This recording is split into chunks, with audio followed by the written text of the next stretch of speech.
Yemen പൗരനെ കൊലപ്പെടുത്തിയ കേസിൽ തടവിൽ കഴിയുന്ന മലയാളി നഴ്സ് നിമിഷപ്രിയയുടെ വധശിക്ഷ ഈ മാസം 16-ന് നടപ്പാക്കും. ശിക്ഷ ഒഴിവാക്കാൻ ശ്രമം തുടരുകയാണെന്ന് ആക്ഷൻ കൗൺസിൽ പറയുന്നുണ്ട്. ഇന്ന് യമനിലെത്തുന്ന മനുഷ്യാവകാശ പ്രവർത്തകൻ സാമുവൽ ജെറോം കൊല്ലപ്പെട്ട യമൻ പൗരൻ തലാൽ അബു മഹദിയുടെ കുടുംബവുമായി ചർച്ചകൾ തുടരും. തലാലിന്റെ കുടുംബത്തിന് ദയാധനം വാഗ്ദാനം ചെയ്തിട്ടുണ്ടെങ്കിലും ഇതുവരെ മറുപടി ലഭിച്ചിട്ടില്ല. സനായിലുള്ള തലാലിന്റെ കുടുംബം മാപ്പ് നൽകുക എന്നത് മാത്രമാണ് നിമിഷപ്രിയയെ രക്ഷിക്കാനുള്ള ഏക വഴി. നിമിഷപ്രിയയുടെ മോചനത്തിനായി തീവ്രമായ ശ്രമങ്ങൾ നടക്കുന്നതിനിടെയാണ് വധശിക്ഷ സംബന്ധിച്ച ഉത്തരവ് പുറത്തിറങ്ങിയത്. 2017-ലായിരുന്നു കേസിന് ആസ്പദമായ സംഭവമുണ്ടായത്. പാലക്കാട് സ്വദേശിയായ നിമിഷപ്രിയ യമൻ പൗരൻ തലാൽ അബ്ദുൽ മഹദിയെ കൊലപ്പെടുത്തിയെന്ന കേസിലാണ് വധശിക്ഷയ്ക്ക് വിധിക്കപ്പെട്ട് ജയിലിൽ കഴിയുന്നത്. അതേസമയം കൊല്ലപ്പെട്ട തലാലിന്റെ കുടുംബം ദയാധനമായി ആവശ്യപ്പെട്ടത് 8.57 കോടി രൂപയാണ്. 2017 മുതൽ സനായിലെ ജയിലിലാണ് നിമിഷപ്രിയ. അതിനിടെ മോചന ശ്രമങ്ങൾ പലപ്പോഴായി നടന്നെങ്കിലും ഒന്നും ഫലത്തിലെത്തിയില്ല. പാലക്കാട് കൊല്ലങ്കോട് തേക്കിൻചിറ സ്വദേശിനിയാണ് നിമിഷപ്രിയ. കൊല്ലങ്കോട് മാത്തൂരിലെ തോട്ടം കാര്യസ്ഥനായിരുന്ന തൊടുപുഴ സ്വദേശിയായ ടോമിയെ വിവാഹം കഴിച്ച്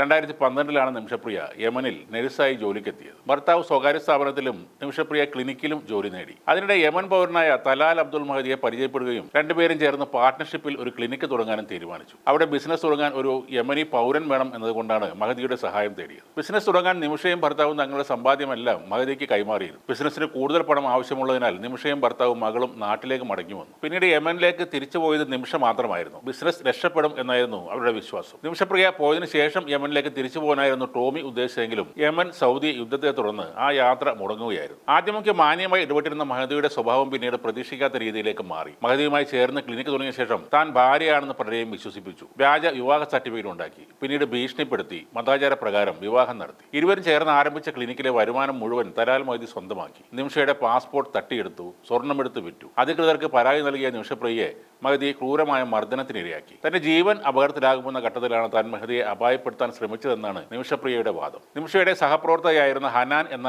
യമനി യുവതിയും മഹദിയുടെ ക്രൂരമായ മർദ്ദനത്തിന് ഇരയായിരുന്നു. പാസ്പോർട്ട് എടുത്ത് രക്ഷപ്പെടാനുള്ള മാർഗം നിമിഷക്ക് പറഞ്ഞു കൊടുത്തതും ഈ ഹനാനാണ്. ഇതിനായി തലാലിനെ അമിതമായ ഡോസിൽ മയക്കുമരുന്ന് കുത്തിവെക്കുകയായിരുന്നു. മഹദിക്ക് ബോധം പോയ നേരം പാസ്പോർട്ടും കണ്ടെടുത്ത് രക്ഷപ്പെടാൻ ശ്രമിച്ചപ്പോൾ യമൻ അതിർത്തിയിൽ വെച്ച് പിടിയിലായി എന്നാണ് നിമിഷപ്രിയ കോടതിയിൽ പറഞ്ഞത്. എന്നാൽ മഹദിയുടെ മൃതദേഹം അവർ താമസിച്ചിരുന്ന വീടിന് മുകളിലെ വാട്ടർ ടാങ്കിൽ വെട്ടി നുറുക്കിയ നിലയിൽ കണ്ടെത്തിയതാണ് നിമിഷപ്രിയക്ക് വിനയായി മാറിയത്. മയക്കുമരുന്ന് കുത്തിവെച്ചതിന് ശേഷം സംഭവിച്ചതിനെക്കുറിച്ച് തനിക്കൊന്നും അറിയില്ലെന്നാണ് നിമിഷപ്രിയ കോടതിയിൽ പറഞ്ഞത്. അറബിയിൽ തയ്യാറാക്കിയ കുറ്റപത്രത്തിൽ തന്നെ നിർബന്ധിച്ച് ഒപ്പിടിച്ചിരുന്നു. കോടതിയിൽ ദ്വിഭാഷിയുടെ സേവനം പോലും കിട്ടിയില്ല. സംഭവത്തിന് കൂട്ടുനിന്ന ഹനാന് ജീവപര്യന്തവും തനിക്ക് വധശിക്ഷയും വിധിച്ചത് ന്യായമല്ല. മരിക്കണമെന്ന ഉദ്ദേശത്തോടെയെല്ലാം മരുന്ന് കുത്തിവെച്ചത് തുടങ്ങിയ നിമിഷയുടെ വാദങ്ങളൊന്നും എവിടെയും പരിഗണിച്ചില്ല. 2018-ൽ യമൻ കോടതി ഇവർക്ക് വധശിക്ഷ വിധിച്ചു. അപ്പീൽ പോയി. യമനിലെ അപ്പീൽ കോടതിയും വധശിക്ഷ 2020-ൽ ശരിവെച്ചു. ഇതാണ് നമ്മൾ അറിയുന്ന അല്ലെങ്കിൽ അറിഞ്ഞ കാര്യങ്ങൾ. യഥാർത്ഥത്തിൽ എന്താണ് നടന്നതെന്ന് ചിലപ്പോൾ ഹനാൻ എന്ന യുവതിക്ക് അറിയുമായിരിക്കും. കൊല്ലപ്പെട്ട മഹദിയുടെ കുടുംബം കഴിഞ്ഞില്ലെങ്കിൽ മറ്റൊരു മാർഗവും മുന്നിലില്ല. ജൂലൈ 16-ലേക്ക്